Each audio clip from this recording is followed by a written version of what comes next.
Welcome, guys, to another episode of Ops Unfiltered. Today we have some actually longtime partners in the studio with us at the Luminous HQ in Utah. What's up, guys? It's TrackStar. It's great to be here. I'm Daniel, one of the co-founders of TrackStar. And Jeremy, the other co-founder, the non-technical one. Daniel does all the cool stuff with actually building our product and API. Okay, so what is TrackStar? So TrackStar is a universal API for 3PLs and warehouse management systems.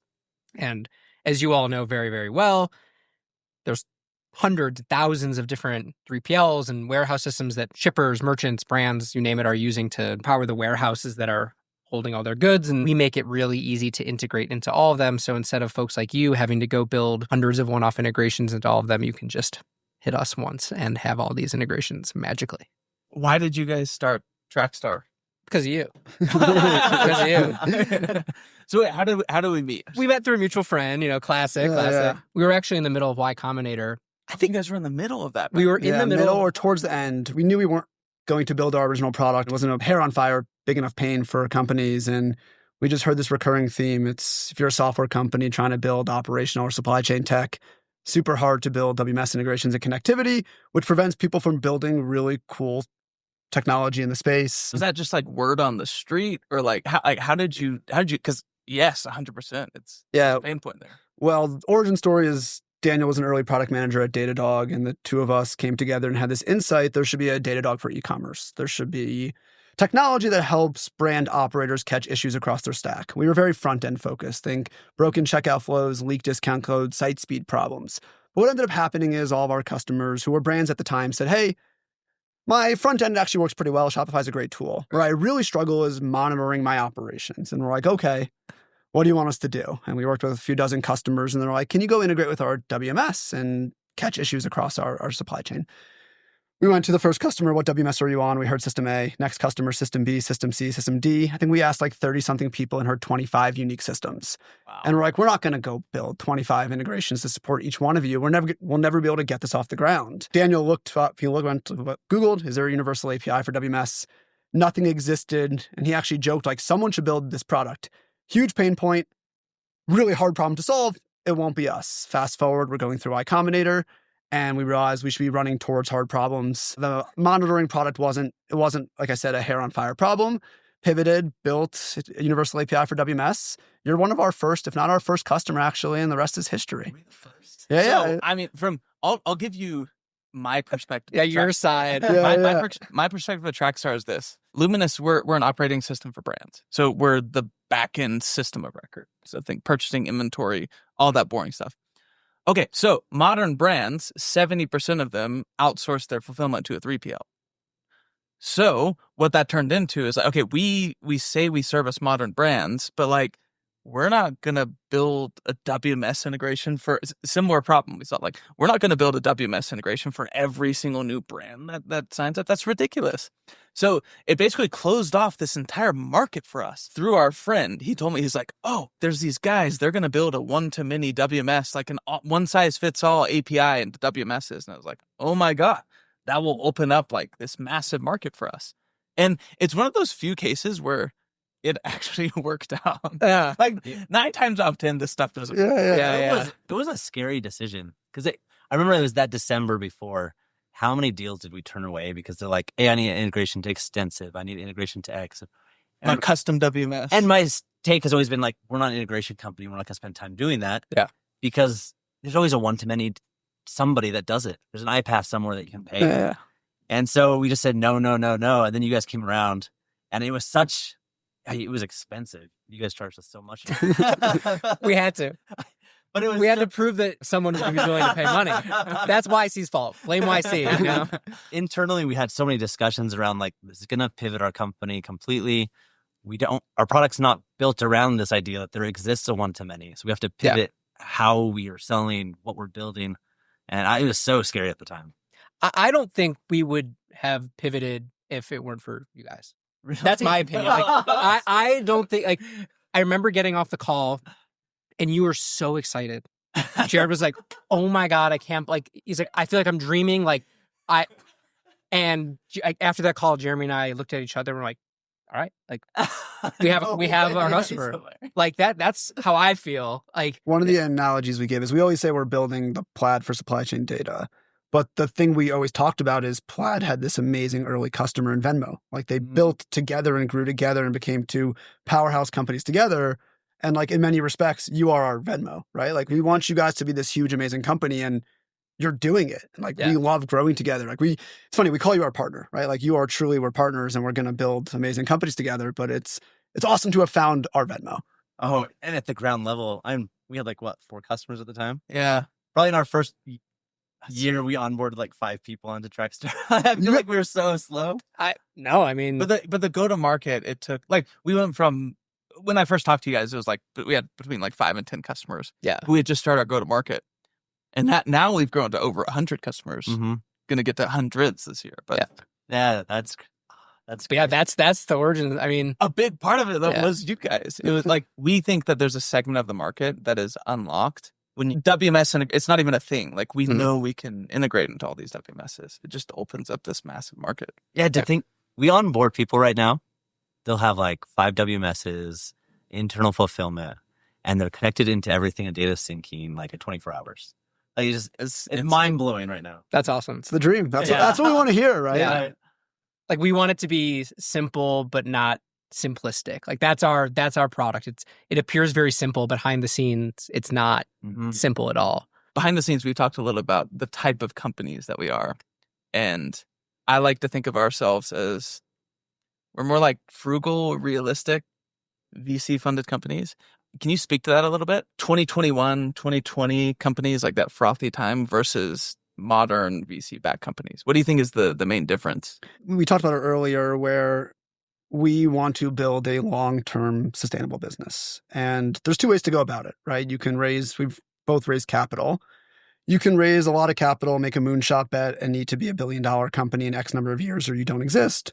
Or you can raise more modest amounts of capital, build really long-term sustainable businesses, and make sure your company is enduring and lasts forever. And both of us fall into that latter bucket where we want to make sure for you guys, you support your brands and merchants in perpetuity and they know you're going to be around forever. And for us as a core infrastructure product, we can't just go away tomorrow. Yeah. And we want to make sure that we build a prudent, profitable, sound business. Like Daniel and I will have TrackStar will be profitable this calendar year. And it just makes us confident we could support you guys forever. I think that's the biggest commentary. Like we're both similar size companies. We've both said the same thing. Like we're both gearing towards profitability. That's the key right there. Mm-hmm. I feel like 3 to 5 years ago, like nobody would be going for profitability. It wasn't cool. Like that wasn't cool. Mm-hmm. But what's also exciting is I think people view it as a trade-off. If you're going to be profitable, it means you won't grow as fast. And the more money you spend, you should theoretically be growing faster. But you guys are a great testament, and we feel the same way. Is you're growing incredibly fast. Like you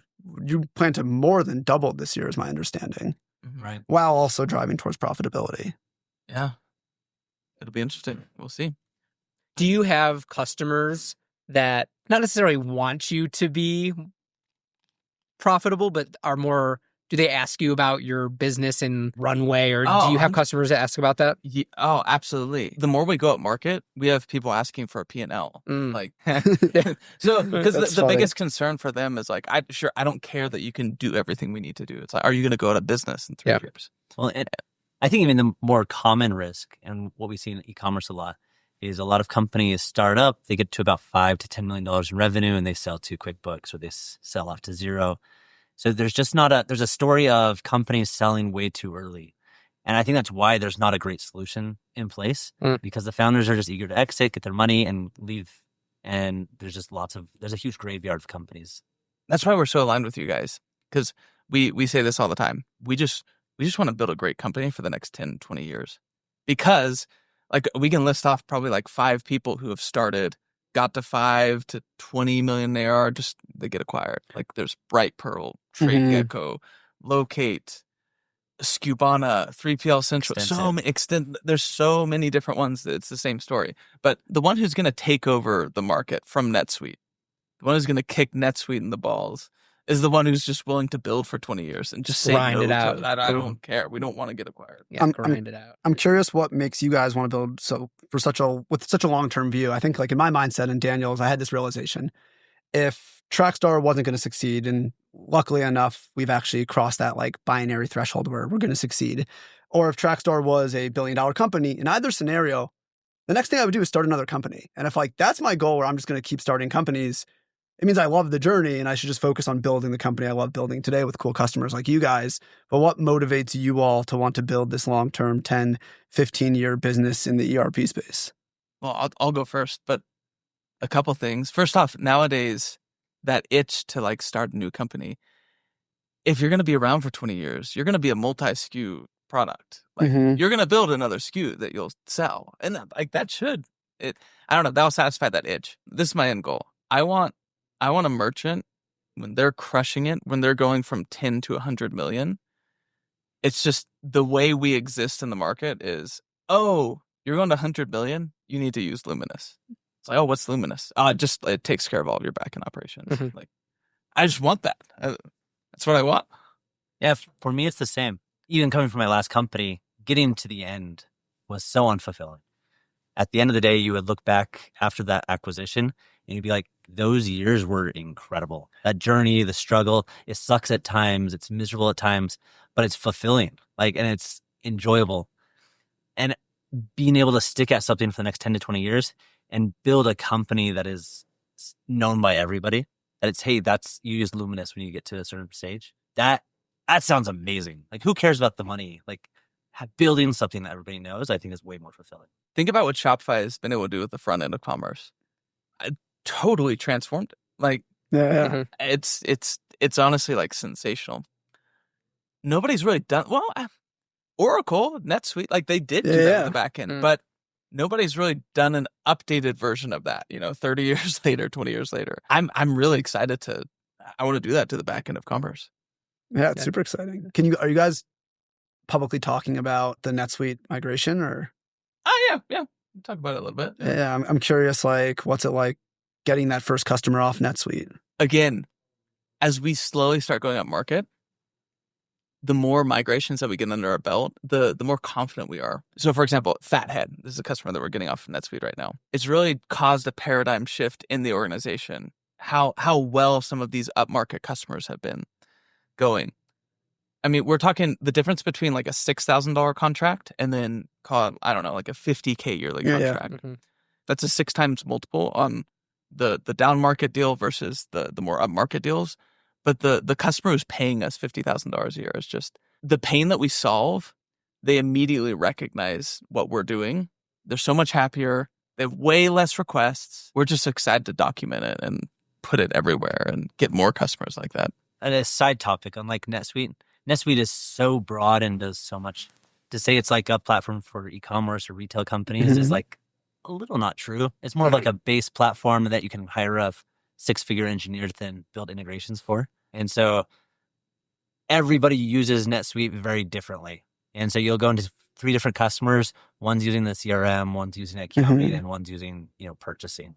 And so every NetSuite customer tends to be very different between each other, but very doable. One thing I want to talk about is focus, like product focus, because we've been crazy focused. Like all we've done up until very, very recently are WMS and 3PL integrations. Like that's it. We spent 2 years basically just doing that. And I think we probably have the largest library on the planet. Yeah, but easily. Confidently. We've said no to like a million other little things that could have distracted us, and we could have started, and we've only just started to branch out into a new thing that, we could talk about, but like we've stayed so focused. And I'm curious for you, how you've stayed focused in an area where it can get so broad so quickly. Brendan's the king of saying no. Tell us what we said no to. Like we had like very specific temptations to build specific tools. Yeah. I can't think of specifics right now. Oh, an OMS. So we started in the warehouse. We started with brands that they did their own fulfillment. They owned their own warehouse. So a big temptation early on was, do we rebuild ShipStation, basically? And no, like it was the same thing. Like we had to identify early on where is the gap actually? Is it? And when we asked those hard questions, it wasn't the question of where's the money. It was where's the gap in between QuickBooks and NetSuite, and that's in tech. So the money isn't necessarily going to be there. So we ignored an OMS. I mean, we've thought about building a general ledger. Deeper in the WMS. Oh, yeah, go really deep in WMS. General ledger is a big one. We just said, no, we're not going that direction. Brendan, he always goes the route of like, okay, where can we just plug into somebody? Yeah. So we don't have to build that entire ecosystem. I think maybe something we have in common is when you don't raise a lot of money, it forces you to really focus in on something. Yeah. I think the problem a lot of companies do is they go raise $20 million and it's like, we can kind of do everything. Yeah, we can do an EDI division and we can do a OMS division and then we can have this division. We can hire integration engineers. Oh, yeah. You do too many things where when you only have a fixed income, it feels dumb because you're like, we could go so much faster. We could build so much quicker. But what I feel ends up happening is you go way quicker into the wrong direction. Yeah. And so when you're finite, when you have to really choose what's the number one priority, you focus and you spend time on it. Yeah. I'm curious, what have you guys said no to? Well, I think really quick, that goes along with why YC's advice was actually raise less money. Take the lower dollar amount at the lower valuation, and it forces you to stay focused. So there's something to be said about like just incrementally raising little bits as a time as the company evolves. You have to give the company and all of your departments space to actually grow into something new. Yeah. When you just jam $30 million into it, it's just like complete chaos. Yeah, if we had raised too much capital, we would have 10 WMS integrations, 10 OMS, 10 TMS, and then TMS itself is its own crazy world with broker, shipper, carrier, freight forwarder, TMS. But that's to answer your question, though, like that's somewhere where we've said no, where I actually would have a harder time saying no. I'm like, if someone's willing to pay us a bunch of money, we should say yes. But Daniel, with his product manager background and Datadog experience, he's like, no, we have to stay focused. And it's a great skill set I've learned as well. But we've had so many customers in the early days be like, you're solving a burning problem for WMS, but my integration pain point is actually shipper TMS. Can you go build this? And I think it's part of the long-term story where we're going to expand and build universal APIs for the entire supply chain eventually. But you need to do that at the right moment. You have to sequence that without because when you guys are growing incredibly quickly, I feel like what's cool is, well, I feel like every day you're adding a connection, but also every week you're asking for a new WMS integration. And the thing we want to avoid is you say, hey, can you build us this WMS integration so we can onboard this customer? And we tell you no, because we're building a TMS integration. Yeah. That's very counter to the ethos of we want to make sure we're super disciplined and we can support you. And like, it's weird to say we are the best at WMS integrations in the world, or Daniel and the engineering team are the best at it. I have two stories real quick. One, I've met Heidi, one of our customer support reps. She messaged in there. She's like, hey, when's this going to be done? And I'm like, it's their partner. We can't really ask them that. But you guys responded and you're like, it should be 2 weeks. I'm like, what? No, you could always ask. I know. That's so funny. It's just this weird thing where it's a brand new WMS connection where I expect it to take 6 to 8 weeks would be probably acceptable. Oh, yeah, no. And it's like, you guys turn around and you're like, 2 weeks, easy. We find like seeing is believing with people using our API. And you guys know, and we have high trust that we're going to build things quickly. With some larger software companies, sometimes they'll be like, what's your roadmap? Are these 4 systems on it? Yeah. And I'll respond with, our roadmap is when you're a customer, we will prioritize and build it. And they're like, yeah, but what will that take you? 6 months? And we're like, no. But there's this real mental block where they're like, no, this hasn't been done this way before, partially because no one specialized in this. They think it's going to be 6 months. And we have to really explain, like, no, I promise. Then they work with us and they're like, light bulb clicks and they're like, oh my God, you guys are incredible. You know what you're doing. And it's specialization and focus is what it comes down to. There's a specific story I have real fast. Actually, it was right around the time we started really blowing up with connections with you guys. We had a choice. So Brendan and I we were thinking, like, do we build something with shipping? Do we build an OMS, basically? Mm-hmm. And we had a partner in New York, actually, that we were in deep negotiations with, where they were going to pay us like $25,000 a month to build an OMS, and they were going to onboard all of their customers. I am so glad we didn't do that. Yeah. Because we would have, we would still be rebuilding ShipStation right now. And like, sure, we'd have shipping revenue, but we wouldn't be solving the needs of modern commerce. At least I don't think so. I've always been impressed with how focused you are. Sometimes I'll get into the channel and like, this is totally a WMS, guys. I've said no to you plenty of times. Yeah, you see right through it. The funniest part though is I'll be like I'm more like, yeah, I can kind of see the argument, and Daniel's like, it's not a WMS. We built a couple for you that I'm like, these are not quite it. But like, I'm like, like there's a couple. I'm like, you know what? It's close enough. Like they're great. It actually doesn't seem like it's that big of a pain. Let's just add it. Like, part of that's though, like it's fun. Like this conversation alone was like chopping it up with friends, which is really nice. But part of it's you're such a good partner for us that when there's an off request and we can build it quickly, we want to help you guys. Like our goal is to see you grow, and within reason, right? Like we want to see you grow no matter what. But if something's simple for us to do, we always want to make sure we can support you all, especially if there's an argument to be made that it's close enough to a WMS. Inventory. It has inventory. Yeah, that's the key line. It has inventory. Yeah. Which is because I feel like your focus has forced you'll do a really hard integration. That's like SFTP and some nasty daily sync. Mm-hmm. But you'll do that over an easy like OMS because you're focused in we are doing WMS. Mm-hmm. We don't like the hard ones, bring it on, right? Mm-hmm. That only accentuates our value prop. Right. Right. Because you see this, you're like, yeah, thank God we're not doing that. Right. And then we have it and we add it to our library and it's done. And once it's done, hey, now anyone can use it. What are signs that you guys are seeing right now where you think you're ready to expand your offering? It's with 70 systems. I would say we have healthy coverage, right? But there's hundreds of WMS out there. And the stat I like to give, and I might be butchering it a little bit, is like the Shapiro CEO publicly says Shapiro is like 4% of Shopify's revenue. So Shopify's, fulfillment volume around Black Friday. He does this every year. Oh, okay. And if Shapiro's 4% of Shopify and Shopify is some subset of the market, because it's not just e-commerce, there's B2B also. We're talking that systems have less than 1% market share on average. We're talking like fractions of percents. Yeah. But now that we have 70 systems, when you onboard a new customer, the odds of that connection is actually just fully plug and play, where they go into Luminous and press connect, is really high, where our connection count, our new build has stayed relatively static or slightly decreasing, where we feel that we have a little bit of room to expand into a new vertical. So it's as you get your library deep enough, it gives us the ability to add a little bit of flex engineering to start expanding. What's next for TrackStar? Right now it's WMS, which is the system of record for inventory. The next one is order data. A lot of our existing customers have said there's a lot of sprawl on the order side, whether it's OMS or shopping carts or commerce platforms or marketplaces. And candidly, we used to point to other tools on the market and say, like, go use this tool. Like we're so focused, we do WMS. There's other solutions. You should go use them. And then people kept saying, I've tried that tool, it doesn't work. I've tried that tool, it doesn't work. They don't support read and write full with two-way syncs. They don't do this. They don't do this.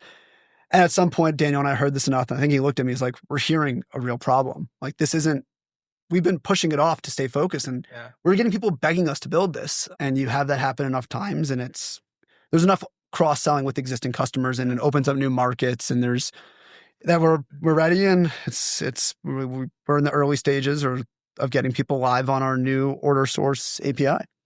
Can I ask a technical question?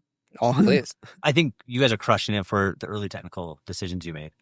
For your order sync, what are you doing differently so that you don't run into the problem every other one-to-many pushing orders, pulling orders is run into? Our whole goal is to abstract everything away from you. And what I mean by that is you don't have to think about Shopify rate limits or Shapiro rate limits or pagination things or having to refresh tokens and things like that, or syntax things. We abstract all of that. And so when you call our API, we're not just like a simple pass-through. Like when you call, hey, TrackStar, get inventory, we're not just like going and hitting the end WMS and getting that inventory. We are constantly syncing and storing data so that when you call TrackStar get inventory, you're hitting our backend, which is much more resilient and has way better limits than a lot of these systems. And so you're not having to write manual code that says, oh, for this integration, I have to do this try catch and wait and sleep and try 30 seconds later because of rate limits. It's all the same for you. And we go figure out all those rate limits, and we're just constantly syncing data that just works. Why don't other iPaaS tools do that? So the reason is we're not iPaaS. Like, it's a broad term, like, integration platform, blah, blah, blah. But a lot of these iPaaS are kind of these like they set up these A to B connections where they sell to a merchant and they say, hey, merchant, go use this iPaaS and you can connect these two tools. But the merchant has to buy it. They have to go set up this mapping. Whereas we are designed for software companies like you, right? Like you are our customer. Your merchants barely know we exist, right? Yeah. Like maybe they've seen the, when they go to the little modal, they may see a little TrackStar thing, but that's it. So your merchants don't even know we exist. We're doing all of this behind the scenes, and we're a developer product. Like that's the main difference is we're not a tool that merchants go in and configure integrations.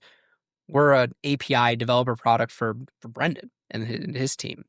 And so have a developer mindset. And so we've built a product that developers love so that they can add integrations embedded in their product. And that's the main difference between us and traditional iPaaS. What's been the main difference between selling to Brendans versus selling to like brands? Oh, I don't.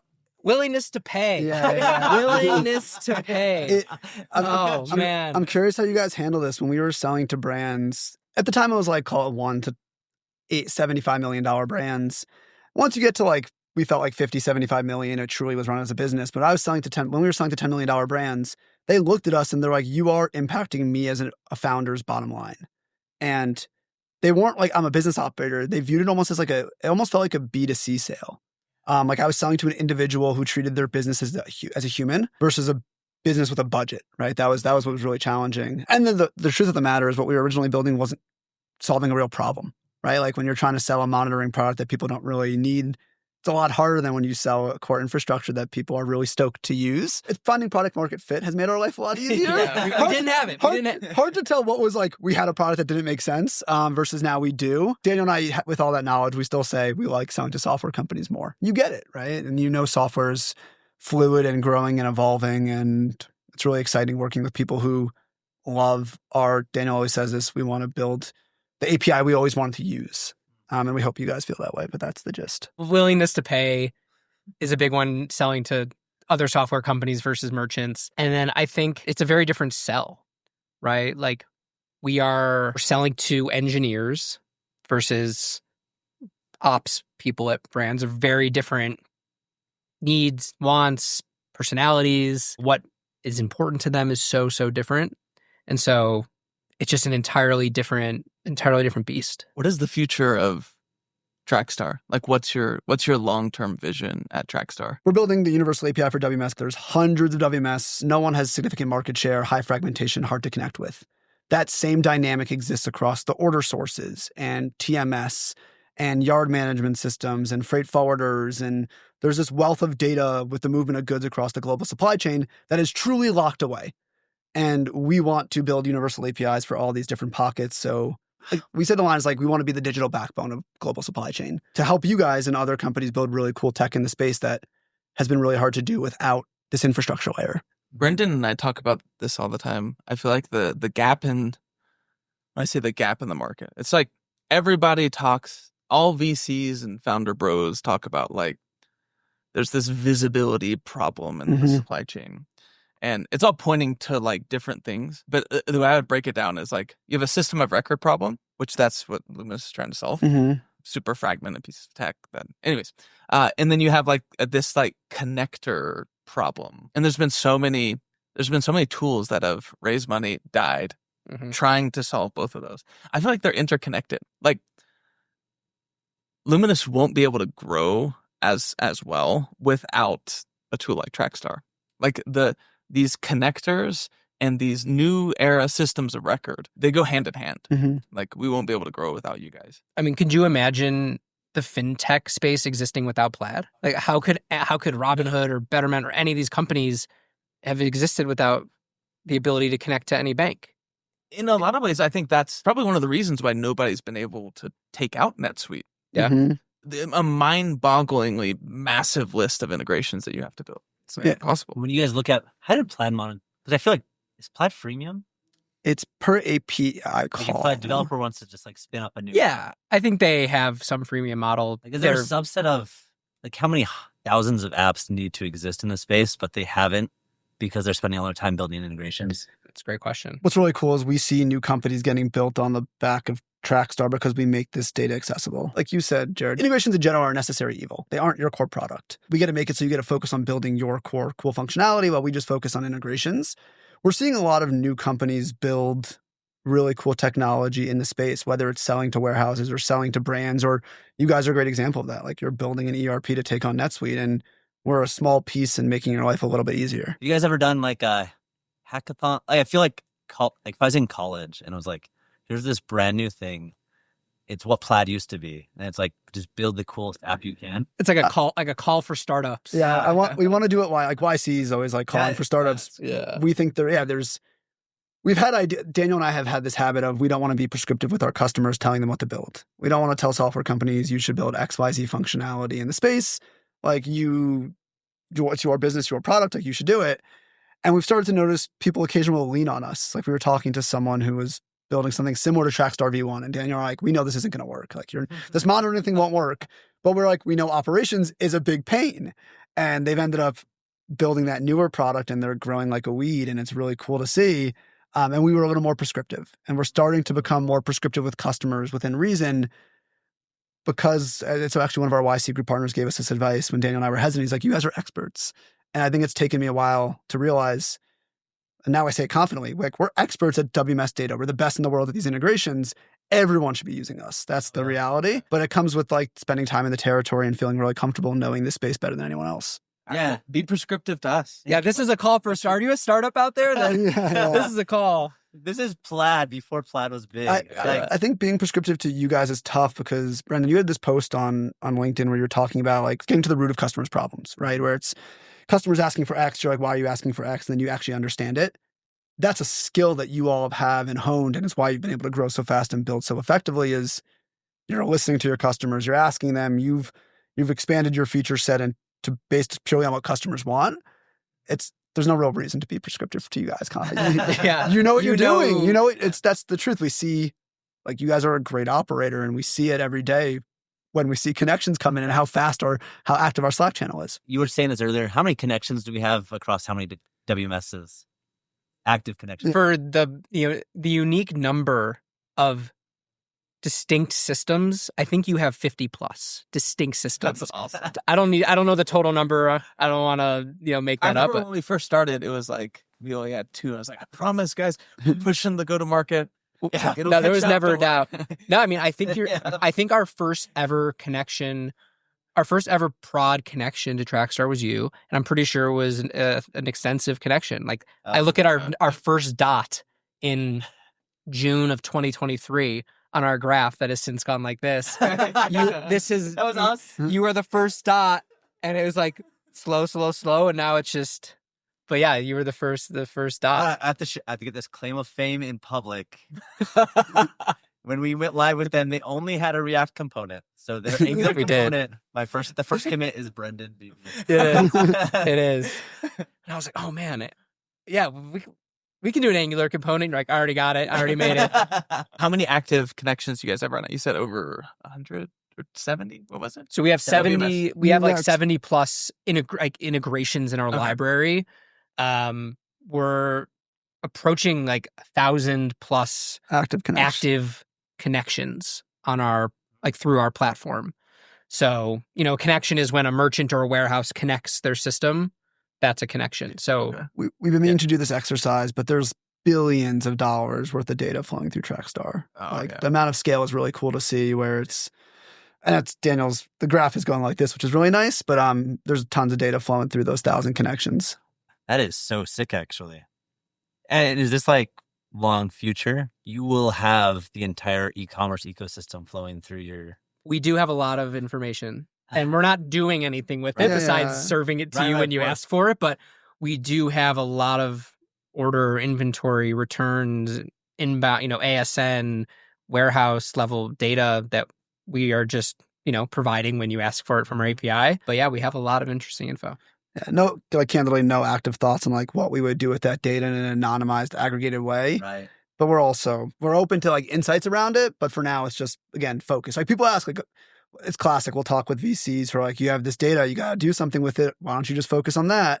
And we're like, well, if we asked all of our core customers what they want us to do, that wouldn't be it. So we just kind of put it to the side. Route had that same thought, and they built like this data. It's like a shipment tracking app. Anyways, Yeah. it's It goes really back- difficult to find the use case. It goes back to Yeah. focus. Yeah, Focus. exactly. If you guys had infinite money, if you raised too much, you would have probably gone this route. Probably this would have route, tried We'd have something. some team spinning up trying to figure out how to use data with data scientists, which isn't, it's not inherently a bad thing, but it's not It's not making you a better company. exactly. Is there any point in TrackStar's history that you guys had an aha moment? I mean, I think it's the last Us. couple months. I Mhm. don't know. I think it's just been a slow burn. Like the way YC describes product market fit is it kind of goes from, for so long you're pushing a boulder uphill. Like as founders, you're pushing a boulder, trying to get things to work. And at some point you go from pushing the boulder to chasing the boulder downhill. And like, I think we're just starting to like chase the boulder.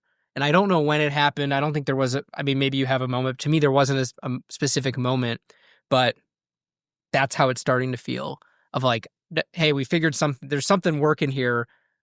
Doesn't feel like we're pushing this boulder uphill as much as like we're now trying to stay up, with the boulder. And I think the one learning is when we built this monitoring product, we didn't have product market fit and customers didn't love it. And one of the questions we asked when we were pivoting is, would you care if we disappeared? And people were like, not really. And what's been really reaffirming throughout this whole process of building TrackStar, the universal API, is we get really nice messages from customers in our Slack channel who like appreciate and love what we're doing. And it's you guys and other companies where we had one company they're like, oh, maybe we'll build in-house. And then they start using us, and 2 months later, they're like, the best decision we ever made was using TrackStar. We love you guys. How can we help you? The amount of customers who go like, how can we help you? And we're like, no, like we grow together. This is great. That helps both of us. That helped us along this journey of building these 70 integrations, feeling like there was confidence we were going the right direction. And now finally the boulder's starting to spin the other way. That's really Right. I'm sure as founders, that feeling of like, you're trying to get the thing to work and it's months and months. And at some point you're like, oh no, I think this is working, Yeah. and It's so much of it feels like you put out a fire every day. Yeah. And it doesn't feel like anything is going anywhere. Yeah. But then you've just done that for so long. Yeah. Everything kind of stacks on top of each other and it just works and things are running and it's bricklaying. customers are live and you're like, holy crap, I didn't even know they're live. Yeah, it's day by day. One funny thing is benefit of selling to software companies, they understand software. Yeah. Whereas I feel like brands want 100% perfection from day one. And like giant enterprise companies, like the amount of times that HBO Max breaks on me is crazy. You guys understand that software is iterative and it's a growing process, which That's a good that's point. one benefit to selling to software. You're one connection removed from the person being affected. Exactly. Yeah. We get the brunt of it. Mhm. This Amazon order's not showing up. Well, a big part of our product is our customer service and our support. That is the best. I will get there'll be I know with any integration, there's going to be bugs. And it's like, we understand that. And it's like, hey, this is not in there. Sales orders is slightly off. Something's being missed. And within hours, you guys have it figured out. You've resynced it and they're live. Yeah.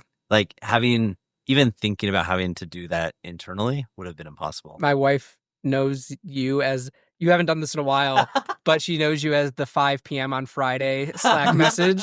Because there were like a few times it'd be like Friday at 5 and you're like, hey, like, because I think that's maybe when you're like for a time, that's when you were like digging into TrackStar stuff. And you're like, hey, this is wrong.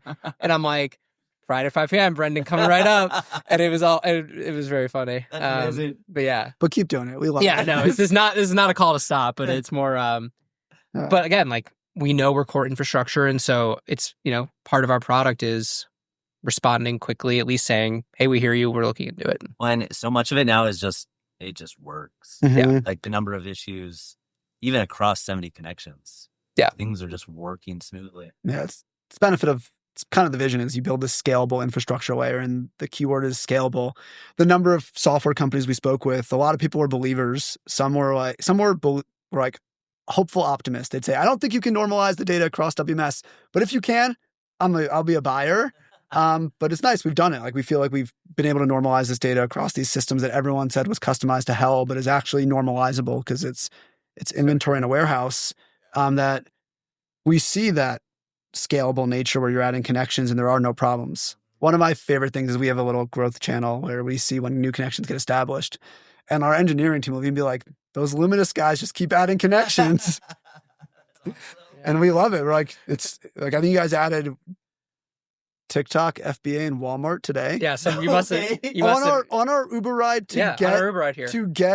to meet you guys in person for the first time. Those three came in back to back, and we're like, "This is incredible. We love that." Yeah, you must have someone just onboarded a customer. Someone closed something. Yeah, these have been our busiest 2 months. I think we've onboarded. 15. We've had a record with. So we had our record sales November, December, and then Record onboarding. And they're bigger customers, so they usually have like 4 or 5 connections. We can tell. Yeah. Really cool that you guys had record sales in November, December. Was it hard to close deals year end when brands are like, it's Black Friday, it's holidays? It was actually October, November, December. It definitely slows down. I don't know, for some reason, Q1 for us when we sell to brands, it slows down a ton. But I don't know what it is, but it's something in Q3 in the first month of Q4. It's like September, October, November. Those months, they're just massive for us. I don't know why. Are they just feeling the pain more? I guess so. There's high stress. I mean, there were so many customers that came in wanting to switch before their big Q4 rush. Yeah. We ended up saying no to a lot of them, but even then, like we'll sell them and then we'll onboard them like next year. Makes sense. Yeah. Yeah. One thing Jeremy was talking about was early on we had a lot of haters, like people that are like, you're not going to be able to do this. Like you can't normalize all these systems, too many custom things, like too hard, blah, blah, blah. And we love, kind of prove them wrong. Do you have people that tell you you're not going to be able to like dethrone NetSuite? Like, do you get that? You're tackling something bigger than you can chew? I actually get that feeling from VCs. All the VCs don't. I can just tell, like, by looking at them. Yeah. No, we got it from a lot of VCs too. What's so funny about that isn't it like traditional VC wisdom is find an old, outdated incumbent who likes business model actually isn't great, and then it's a big market and you should bite off, like try to tackle that problem, right? Isn't that inherent? That's what they're supposed to be selling. I could just tell when I don't know, when I pitch them, I tell them like, yeah, we're going after NetSuite. I can just tell they're like, yeah, but will you really? It's like, it's happening. It's a graveyard though. Like how many, you can just look and there's hundreds of companies that are going slightly that route. And I think internally we had to ask ourselves, like, what are we doing differently? Our eyes are open. We're looking around. There's 100 other companies trying to do something similar. What did they do wrong? Was something we had to ask ourselves a lot. Because it's, Brendan, I doubted. Brendan. I'm probably the biggest doubter. Brendan asked the hardest question at the beginning, which I think really shaped our curiosity of the market and like how it grew, which is, we were sitting with like a couple million in the bank and like burned down to nothing. And Brendan's just like, but why don't we just resell Dynamics 365, Jared? Or like, why don't we just resell NetSuite? Mm-hmm. Like, why aren't we just doing that? Basically, like, are we just rebuilding NetSuite in the cloud? Like, no different. And I found being super critical of your idea, it just pushed us to understand the market and all of our competitors, everything that's happened, like the positive acquisitions, the bad acquisitions, the dead bodies. Like, I feel like we know so much about the space and we know where we have the best chance of succeeding. It's like whenever I talk to VCs or anyone, it's like brutally honest about all the strengths and weaknesses of our business. And they're kind of the same thing. Our business is hard to build, right? Like it's the hard thing to do. But I find being really critical of your own business and understanding all the levers you can pull or levers that can make you fail makes you a better operator when push comes to shove because you know what you need to do to grow. Yeah. Something interesting. I feel like when you're pitching VCs, I suck at pitching VCs because I'm too honest and I'm very critical just naturally. And they want to hear that optimistic like story. But then, so you have to be that optimistic person when you go to pitch it, sell that vision. But then internally, if you're that ignorant, happy vision, you're just going to execute poorly. You have to be like super critical internally. Well, that's why companies die is because they buy into their own VC hype. Like they buy into their fundraising hype, which isn't real hype. It's just a good idea. Yeah. It's a hard line to balance. When we were originally fundraising, we had some VCs who were like, we think you're sort of onto something, but you should build X in the integration space. And we're like, okay, we want to listen and digest all the info. And we're like, okay, what do you envision for X? Talk us through it. They're like, well, we talk to these large enterprises who want this iPaaS. We ended up talking to those enterprises and we asked the question that YC taught us. Yeah, well, if we built this for you, how much would you pay us? And all of them were like, yeah, it's not a big enough problem for me to pay for. And we're like, this is a crazy feedback loop. It's almost like VCs aren't founders. Almost. No, but But it's all about finding the right partner. Like Daniel and I say this all the time, and it's not to shout them out, but to shout them out. Our lead investor and our seed round is this supply chain focused fund called TMV. Incredible partner. Like we couldn't have asked for someone who was more aligned on the way we want to grow, our long-term mission and our vision. And it makes it like we get to our board meetings and our biweekly catch-ups, and it's like truly a joy to catch up with them, where it's not an adversarial relationship. It's like truly one of mutual benefit, and they've helped us grow. And like there is a time and place for venture capital, and when done well, it fuels really incredible companies building really incredible things. But Daniel and I easily could have picked the wrong partner, and we'd be having a different story with like a much more anxiety-inducing experience. But we found TMV, and we couldn't be happier. Are you guys going to raise a Series A round, or are you just trying to get profitable there? We'll eventually raise a Series A. For us, it's at profitability. Like it's the classic dynamic. Like when you don't need their money, all VCs want to give you money.